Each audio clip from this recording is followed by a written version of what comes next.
I'm Betsy Cates. I'll be your worship associate this morning. Before I light the chalice, there's a reason I signed up to be worship associate this morning, and that was simply so I could say, Happy Star Wars Day. May the 4th be with you.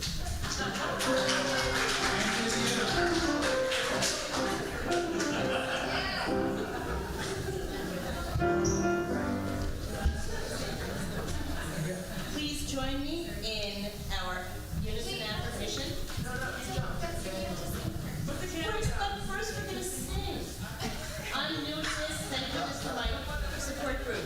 We are going to sing first. Morning Has Broken, hymn number 38 in the great hymn. Please rise in body and spirit. Please rise in body and spirit.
I'm the secretary of the board of directors of the UUCHV. Welcome to the Unitarian Universalist Congregation of the Hudson Valley. Whether you've been with this congregation a decade or more, or this is your first time visiting, we welcome you. Whatever the faith and traditions of your past, we welcome you. Whatever your theological stance, we welcome you. Whoever you are and whomever you love, we welcome you. Whatever your heritage, we welcome you. We respectfully acknowledge the territory on which our church building sits as the ancestral homeland of the Munsee, Lenape, and Wappinger people. So I have a couple announcements. So let's see. The first one is not there. That's not it. Save the date for the annual spring cleanup on Saturday, May 17th from 9 to 1. The donuts, the bagels, the coffee, and the work will be happening on May 17th. We will all come together and spruce up our outdoor and indoor facilities. Please stop by for the whole morning or just an hour. Questions? See Betsy Tomick or Chris Oliver for more information. And the second one is the UUCH Board of Trustees consists of 7 elected members of the congregation plus Reverend Daniel. At the annual congregational meeting on June 8th, there will be an election to fill 5 of the 7 positions. Incumbent trustees will be candidates for 3 of the positions, but there are 2 open positions. And the nominating committee is looking for candidates. Is it you? Someone you know? Do you have questions about what it entails? The nominating committee would love to hear from you. So see Gary Simon, raise your hand, and Betsy Kate Gates, and I don't see Allie. Okay, so back to this. For the most up-to-date information on these topics and others, please refer to our weekly e-newsletter and check our website frequently. And please join us for conversation after the service. If you're present in the sanctuary, join us for coffee and conversation in Fellowship Hall. If you're watching live stream, the link for our Zoom coffee hour can be found in the Saturday reminder in your email. If you are just recently joining us and would like to receive our weekly e-news, please email us at uucroton@gmail.com with your name, and we will make sure you are added to our e-news list. Also, please remember to silence your phones at this time. Once again, we welcome you to the Unitarian Universalist Congregation of the Hudson Valley. Good morning. Good morning. In our tradition, we say that love has many disguises. There's a poet, Isla Kaminsky, who talks about that sometimes God's costume is an elder passing out mushroom soup, or that sometimes love is hidden in the cry of a bird. We say that Revelation keeps unfolding all around us, and that you find love and truth in a book that is ancient and movies that are modern. So on this day where people consider where love shows up, where modern voices tell us to do or do not, we gather in hope, we gather in possibility, and we gather curious about where love is appearing and how we can listen. And in that spirit, we ring the bells of our sanctuary to say yes to hope, yes to possibility, yes to a new day. So I invite all the children in the congregation to join Jane Bodell, our Director of Religious Exploration, to ring the bells of our sanctuary and let it be heard across the Hudson Valley.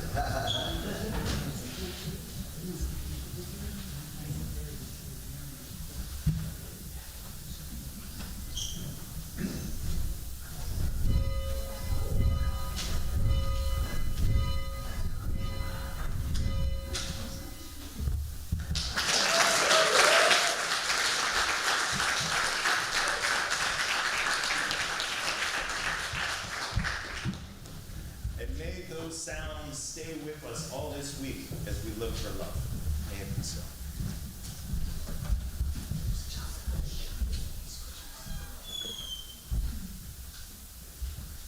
Now we will have our chalice lighting and our unison affirmation. The words are in your order of service.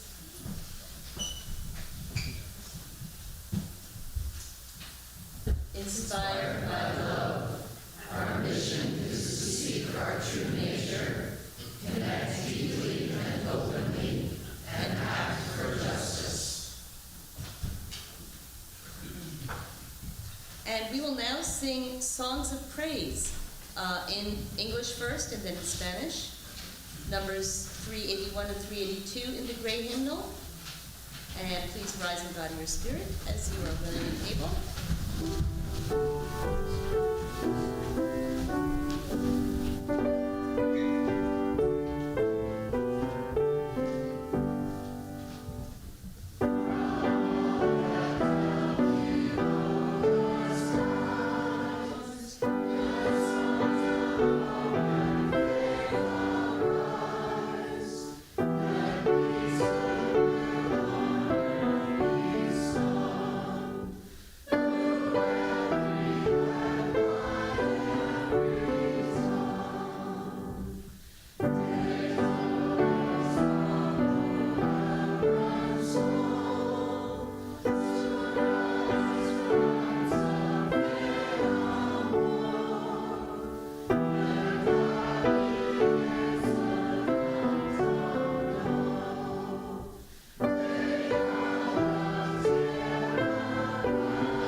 really lucky to have a wonderful guest musician with us, Shai Wexler.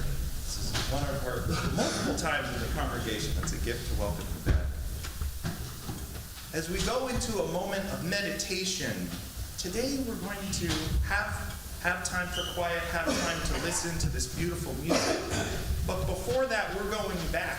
We're going back in the book to the 19th century to hear a meditation from ages past from one of our 19th century Unitarian ancestors, Ralph Waldo Emerson, who had a meditation on what he called oversoul, nature, God in nature, the spirit and energy that connects all of us, that's bigger than any of us. And Emerson was part of a stream in our tradition that is mystical and suggests there's energy all around us. You might not know, but this hymn book also has a collection of lovely readings in the back. And I invite you to turn about this much towards the back of the book to number 531. Number 531. So far behind the beautiful hymns, you start to see these little numbered, beautiful poems and readings. And we're going to go to 531. And it's a back and forth reading. I'll read the first paragraph, the italicized. I invite us as a congregation to say, this is another style of meditation, hearing the words, responding back and forth. Let us learn the revelation of all nature and thought, that the highest dwells within us, that the sources of nature are in our minds. As there is no screen or ceiling between our heads and the infinite heavens, so there is no bar or wall in the soul where breathing, the effect, cease, and God, the cause, begins. I am constrained every moment to acknowledge a higher origin of events than the will I call mine. There is deep power in which we exist, and whose beatitude is accessible to us. Every moment when the individual feels invaded by the Spirit, it is memorable. It comes to the lowly and simple. It comes to whosoever will put off what is foreign and proud.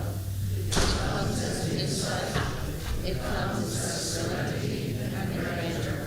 The soul's health consists in the fullness of its reception. Forever and ever, the influx of this better and more universal self is new and unsearchable. Within us, within each of us, is the soul of the whole, the wise silence, the universal beauty, to which every part and particle is related, the eternal one.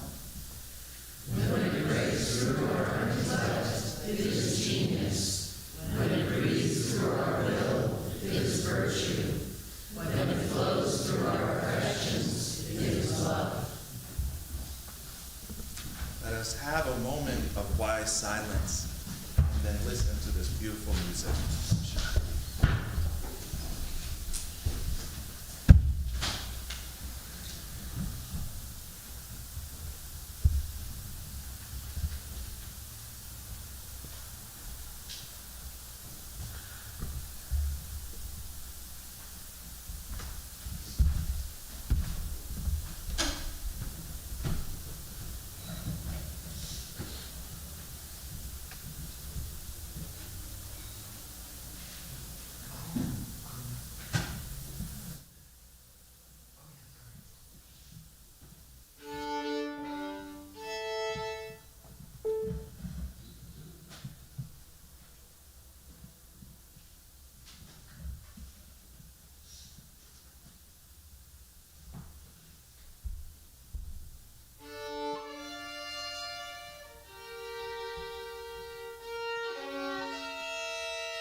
Unitarian Universalists, we draw upon and are inspired by sacred and secular understandings to seek wisdom and practical compassion.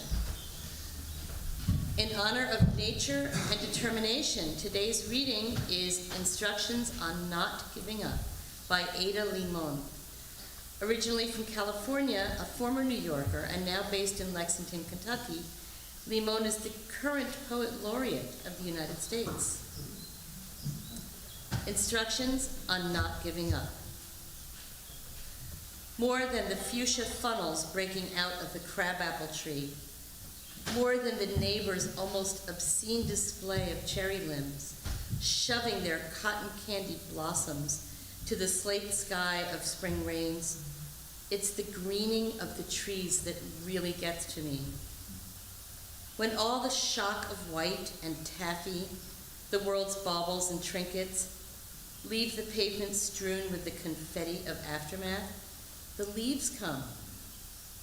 Patient, plodding, a green skin growing over whatever winter did to us. A return to the strange idea of continuous living, despite the mess of us, the hurt, the empty. Fine then, I'll take it, the tree seems to say, a new slick leaf unfurling like a fist to an open palm. I'll take it all.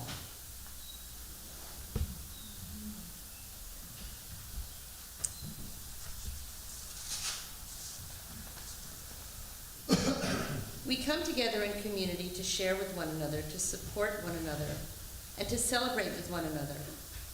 We bear sacred witness to each other in this honored ritual of joys and sorrows. As we begin, we know that there are both great sorrows and great joys in our world that must be acknowledged as well.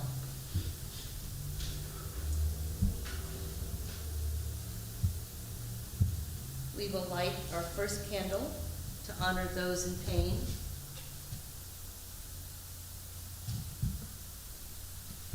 Victims of violence and war and oppression all around our world. We light a second candle because we understand that amidst all of that pain, there is also celebration and joy in our world.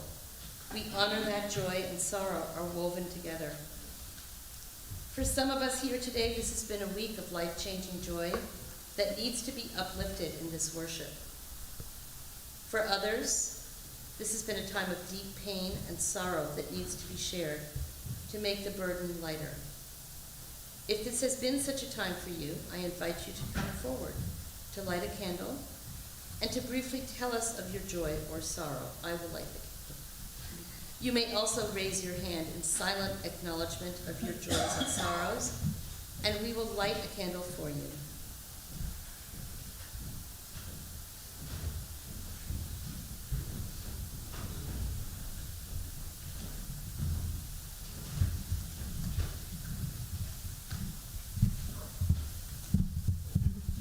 Good morning, everyone. I'm Nanette.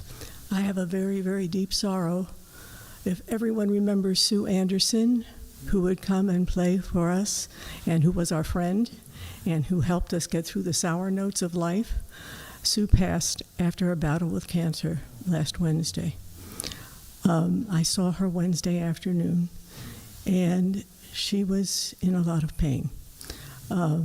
But I said, I love you, and she said, why? I said, because you always kept my notes. You always took care of making sure my notes were on key, even if I wasn't. So she was a good friend, a wonderful, wonderful wife, mother, and a delightful friend to so many people. I have no information about any of the services, but when I get that, I will make sure that everybody is able to see it. Thank you.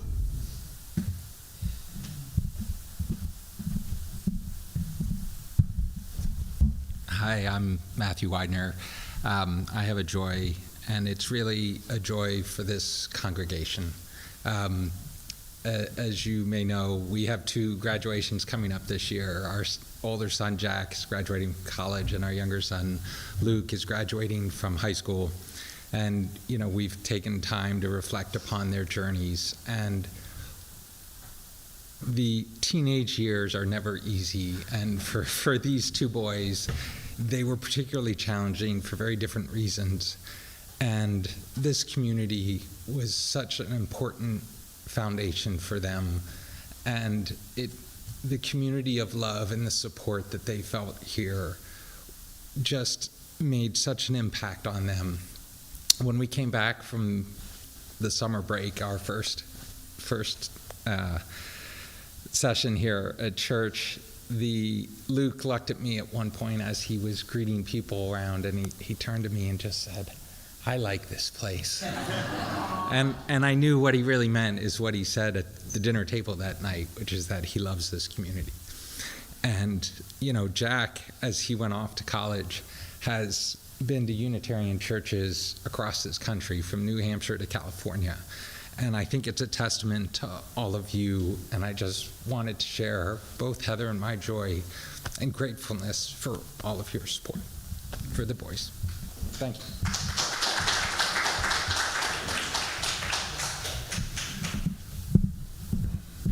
Thanks. Hi, I'm Leah Nelson. I just wanted to take a minute to thank this congregation for signing my petition a few weeks ago on getting Ossining to pass a resolution on supporting ending qualified immunity. I finally got the petition in to the mayor and the Ossining Police Advisory Committee. I had Sherry co-sign it with me since I'm not even an Ossining resident. And so I got a response from Omar Lopez and the Police Reform Advisory Committee. They're contemplating our request. But I just wanted to take this time to thank all who signed the petition and let you know that our government last week passed a executive order saying they want to unleash the power of the police on the American public. And so I think that this petition couldn't come at a better time. And I just wanted to thank you all and let you know the status of everything. So I'll keep you informed. Thank you.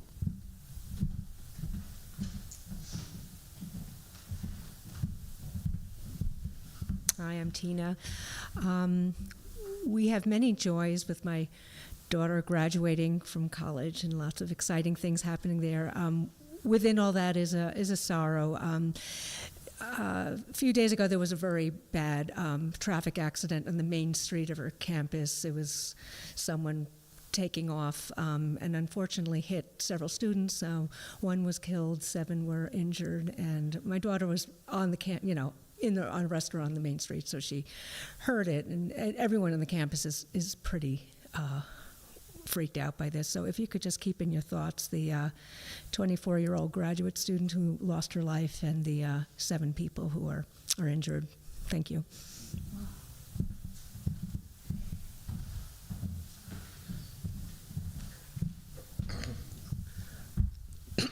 Hi, my name is Kevin Green. I have several joys and sorrows to share. One, I just want to start with, it was already almost a month ago at Florida State University, there was a shooting. My cousin, Nick, luckily, they all regrouped and they had a graduation yesterday, and my cousin was there, and that's both a joy and a sorrow that she graduated, but to any of the people that were affected, and she grew up, she's transgender and transitioning, and I'm still getting used to the pronouns. He has been in Florida his whole life in high school, but and seen shooting or been witnessed or had them nearby. But when it comes to the campus where you go to school every day, my cousin, her mother was telling me that it's a different thing entirely. It added another layer to the fear that Nick feels. Anyway, yesterday, another sorrow, I just want to light a candle for Liz Bryson, who is my mother-in-law, I guess, or an in-law of mine. My husband's former husband's mother passed away. my whole family, my mother, my father, my brother, and I all drove down to Baltimore yesterday for 4 hours to spend 2 hours with Rich and his family. But it was a great experience. First of all, one of the themes when we got down there was showing up, being there, your whole person being there for somebody when they need you, and that the 2 hours that we were there was worth the 8 hours that we drove to get there.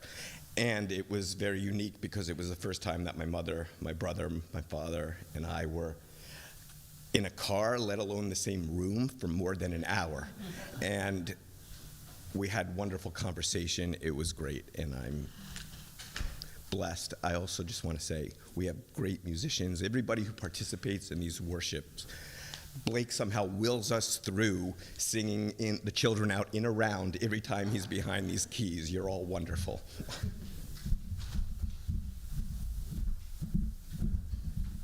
I want to light a candle for a friend of ours who was badly burned in a boiler accident yesterday. He's okay, but he's in the hospital awaiting news on whether or not he'll need surgery. So if you could keep him and his family in your thoughts, that'd be good. Hi, I'm Megan. I'm sharing a joy. My sister Birgit, whom you all know and love, is in the city for the next 2 weeks performing in a dance piece that some folks who she knows were doing and said, oh, we'd really love for you to play this specific part. It's at the New York Public Library, and she is navigating the city, figuring out what it means to do 2 performances a day, rehearsing, getting costume fitted, like doing all of these things that I just know she's like in her element. So I wanted to share that joy with you all. You might not see her for a bit, but she'll come back with plenty of stories. And yeah.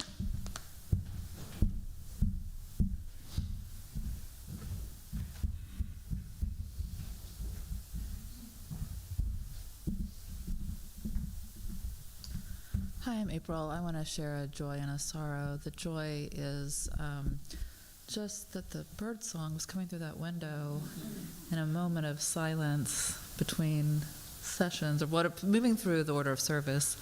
There was the bird song came in, and I was like, wow, that's really meaningful.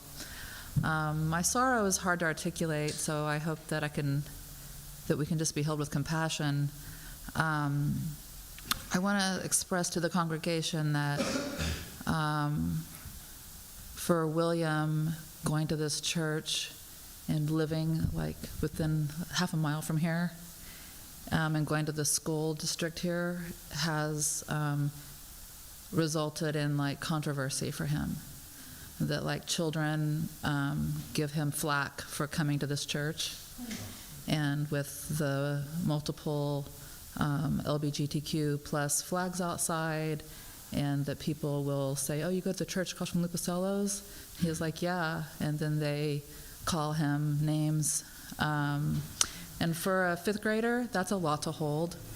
So I want people to understand and like try to just be aware that like it's not like he's an adult and he's going to a workplace where people hopefully manage their perceptions and thoughts in a socially acceptable way. And that impacts. And so one day it went so far that he denied coming here. He was like, oh no, it's a different church by Lupicello's. There is no other church by Lupicello's, right? So, but it's something that I deal with all the time. And even today when we came in, I dealt with it again. So I just want to lift that up because it is a reality, and he's grateful. He loves this place, but it also is hard. So thank you for listening.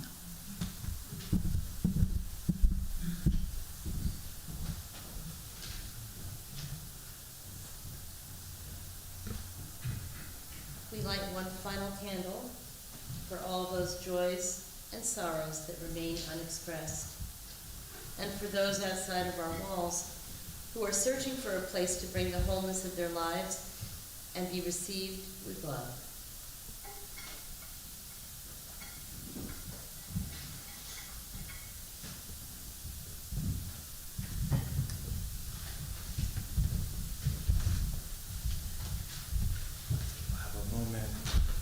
music for meditation, and it'll be a period of centering words.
Now is the time in our service for a moment of prayer, meditation, wise silence, unfolding moments.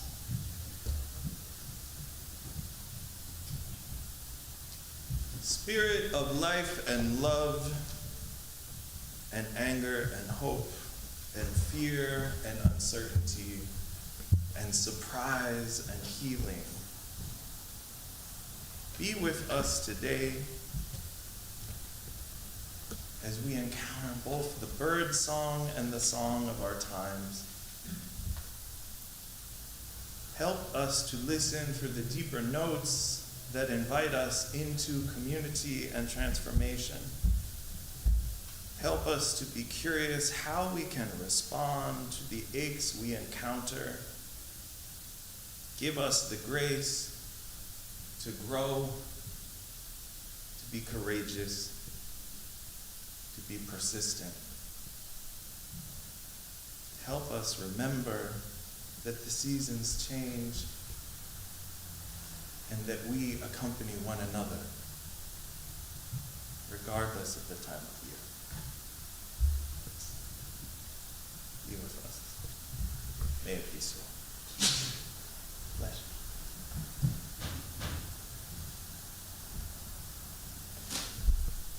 Isla Kaminsky is a poet from Queens, and she wrote this poem after a recent election.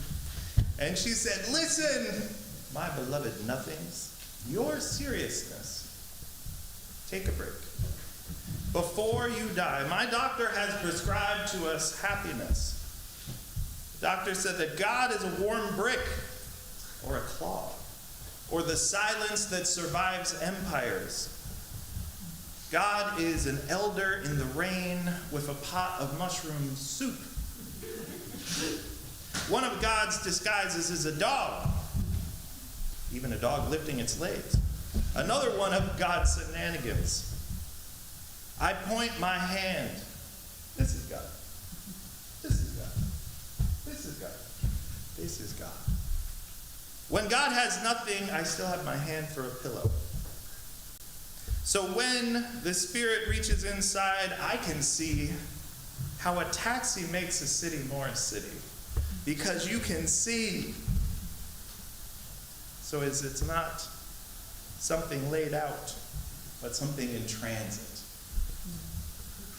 Something in transit. The silence that survives empires.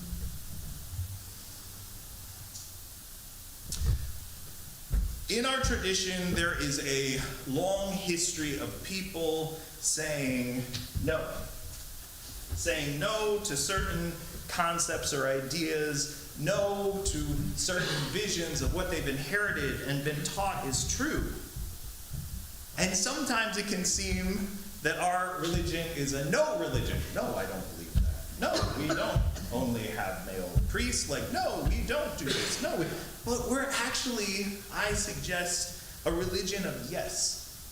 Because we say, yes, the spirit, truth, love is in all of us. Yes, possibility is still here now, not just in ancient times. Yes, life is always unfolding and might have something to teach us. The French writer Eddie Plewin said that democracy is always incomplete and always in constant construction. If the construction stopped, if the improvement stopped, if the restoration stopped, then democracy ends. But the pursuit of the better, the restoration over time, that's what we're about. Diego Valeri was a 20th century Italian poet who lived in a time of tremendous tumult and upheaval. Most of his life was in the early 20th century in the lead up to World War II. And he had a strong respect for love, beauty, and the depth of everyday life. And I have ghosts and echoes of perhaps what his life might have been like at that time.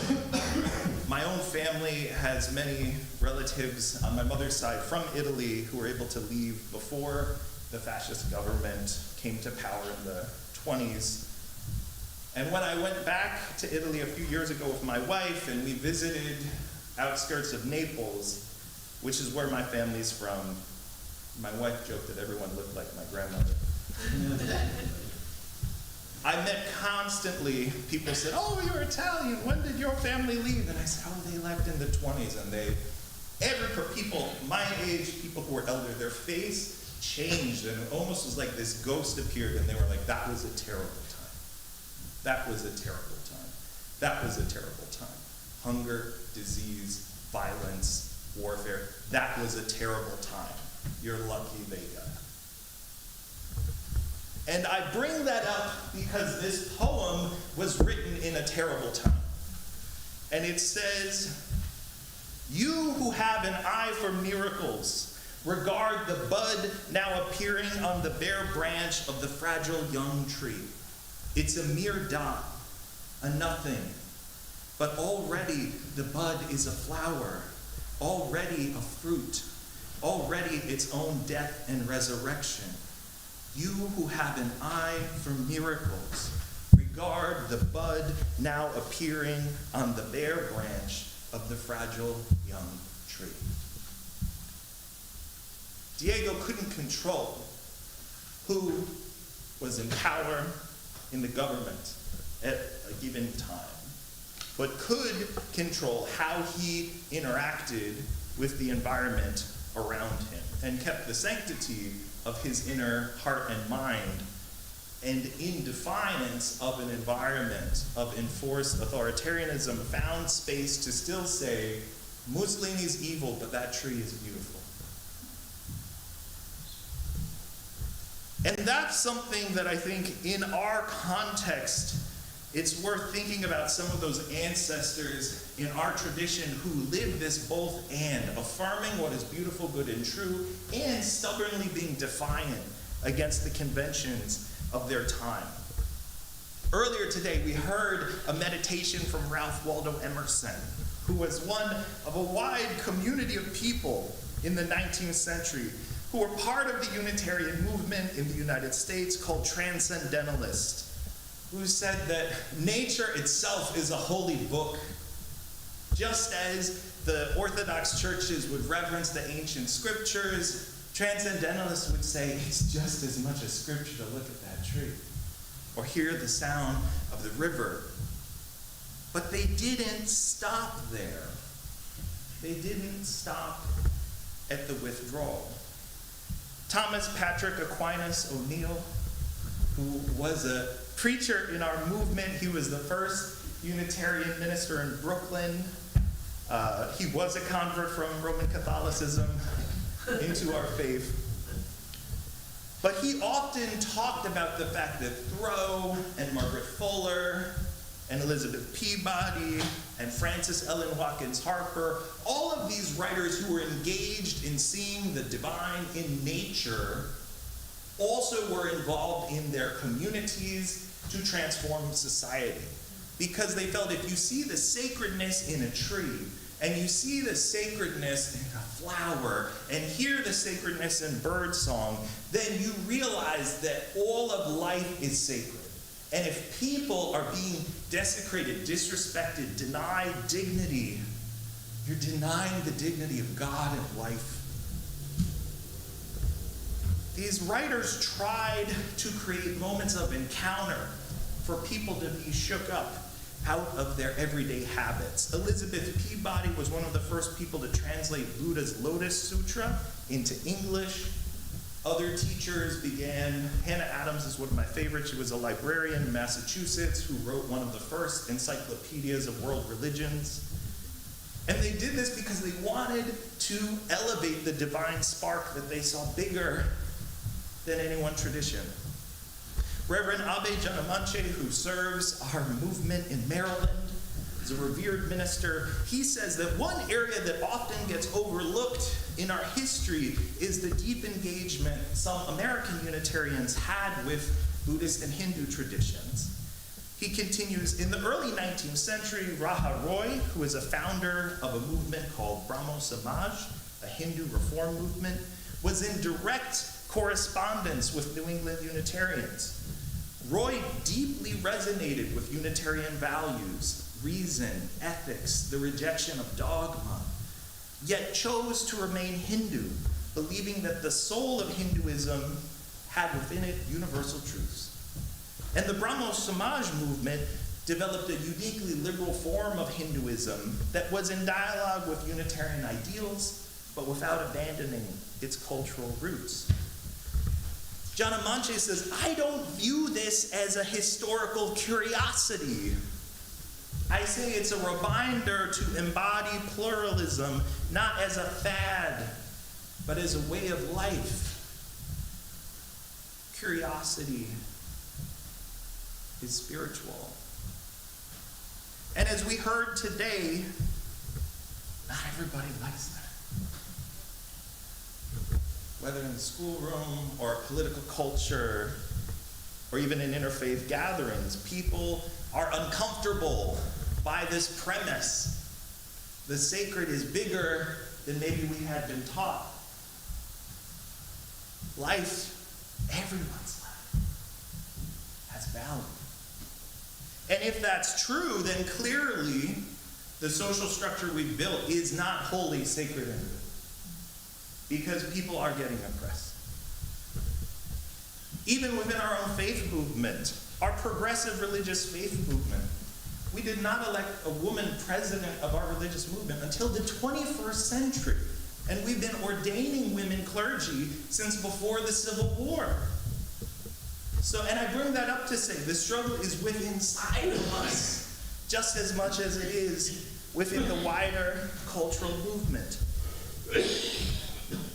South Asian Unitarianism has some beautiful prayers to God, Mother, and Father of us all, Mother Spirit, Father Spirit. And I think that speaks to the complexity that people want to lift up, that the divine has more names than we know, that the Spirit has more names than we know, that possibility is bigger than what we've been taught. And when we challenge structures of power, they push back. Even when we try to challenge dynamics in our lives, exhaustion, quietness, tiredness, the pursuit of trying to make something better can lead to resistance. This week, my poor wife wanted me to build 3 bookshelves, and I really didn't want to.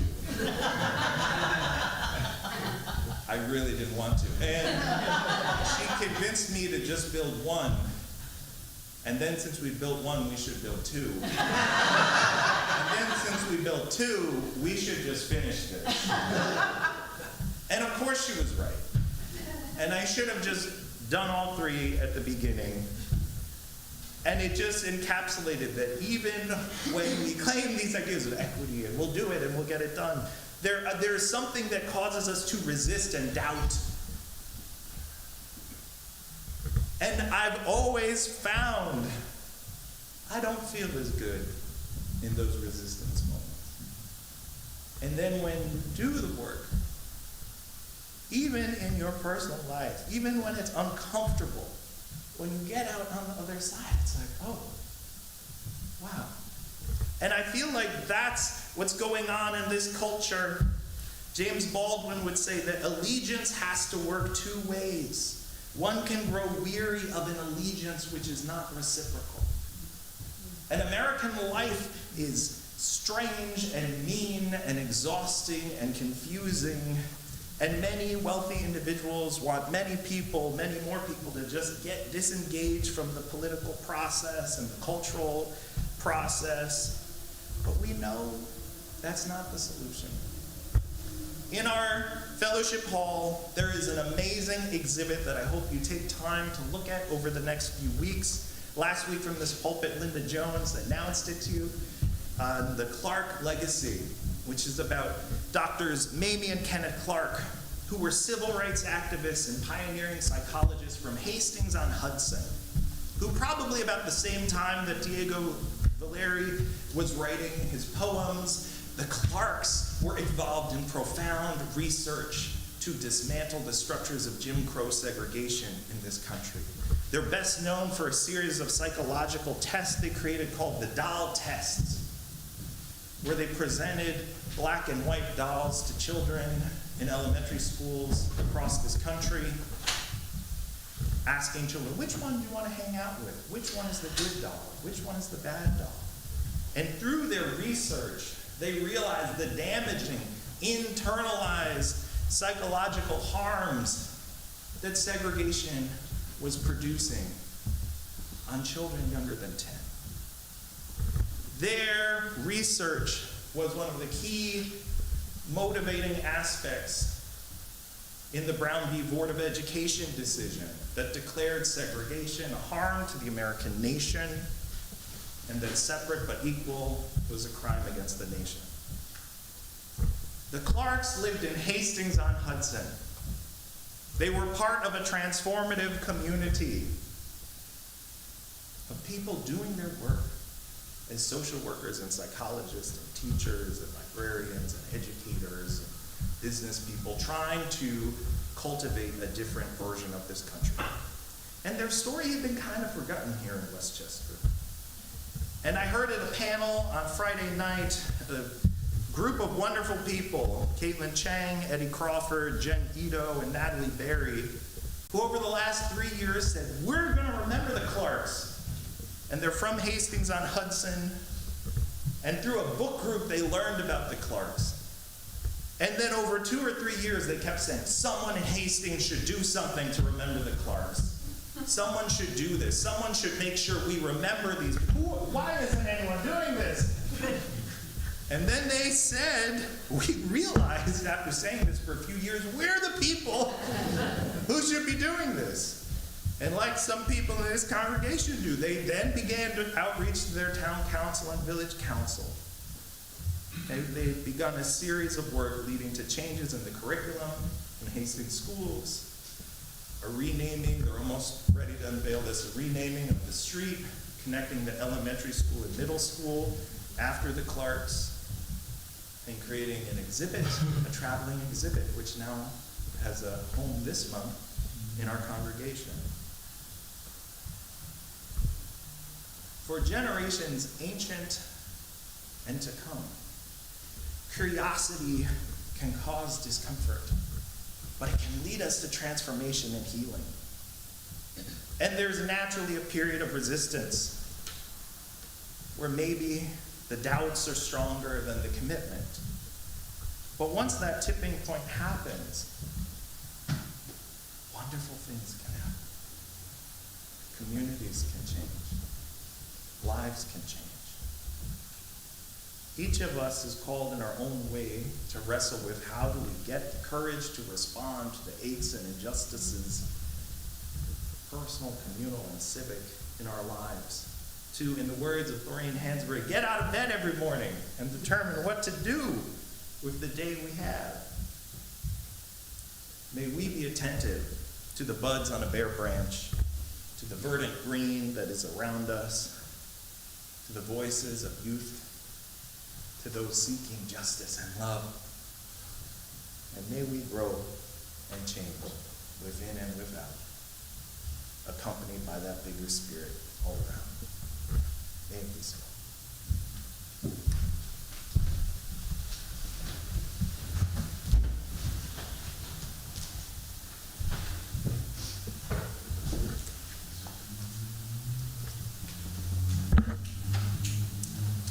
Each week, we make an offering from the bounty we are blessed to enjoy.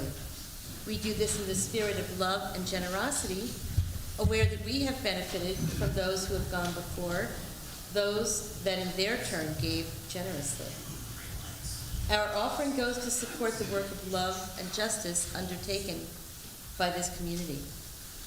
This month, our collection will be shared with Open Arms for Refugees, a community sponsorship organization that brings together neighbors, houses of worship, community organizations, and key service providers in Ossining, Cold Spring, and surrounding towns, with the shared mission of welcoming and integrating federally sponsored refugees into our communities.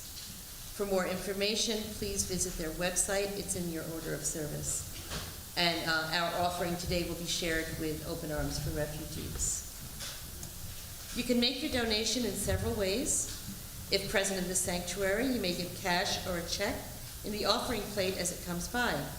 From your homes, you can make your donation via credit card or PayPal using the links provided in the e-newsletter or by visiting our website, UUCHHudsonValley.org. Or if you prefer, you may always mail us a check.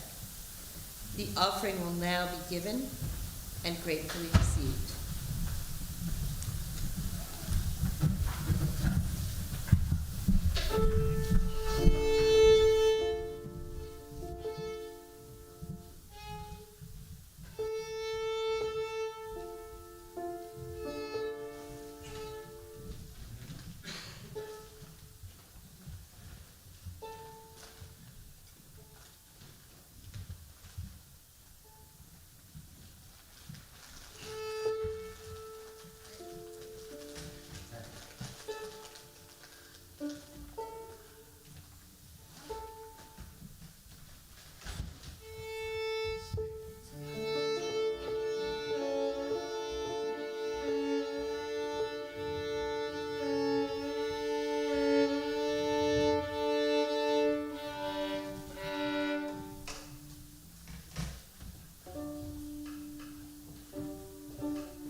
Please join me in the dedication of the offering. The words are in your order of service.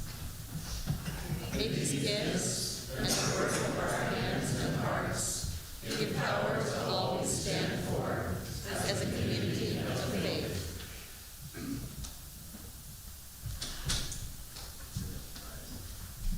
Please join me in extinguishing the chalice. And we do have one more hymn in your teal hymnal. The words, hymn number 1007, teal hymnal. There's a river flowing in my soul.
The words are in your order of service. We extinguish this flame, but not the light of truth, the warmth of community, or the fire of commitment. These we carry in our hearts until we are together again.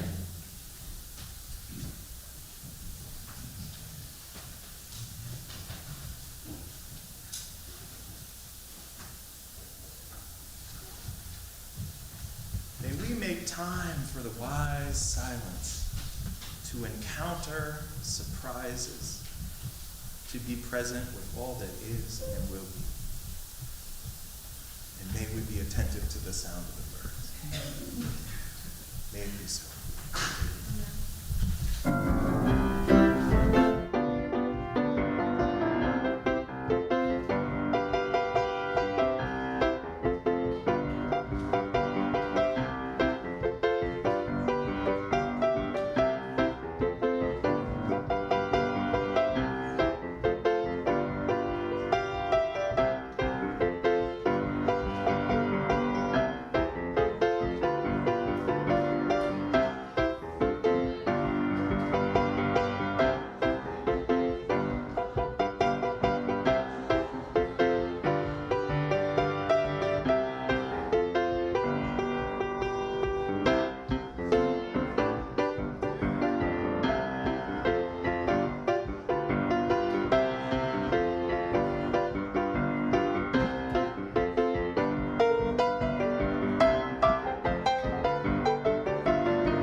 taking a year of leave of absence. You're going to be living in a van for a year. Wow, that's awesome. Are you doing like driving around the country? Driving around the country. Wow, that's a lot. All right.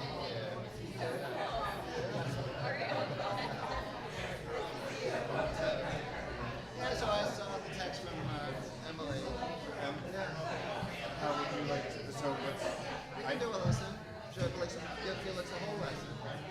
Sounds great. Okay, so we'll do that today and then Tuesday or Wednesday. Oh, as well. Let me see. Oh, I wasn't sure. I wasn't sure what she was thinking in terms of that in lieu of. Just because Fridays obviously.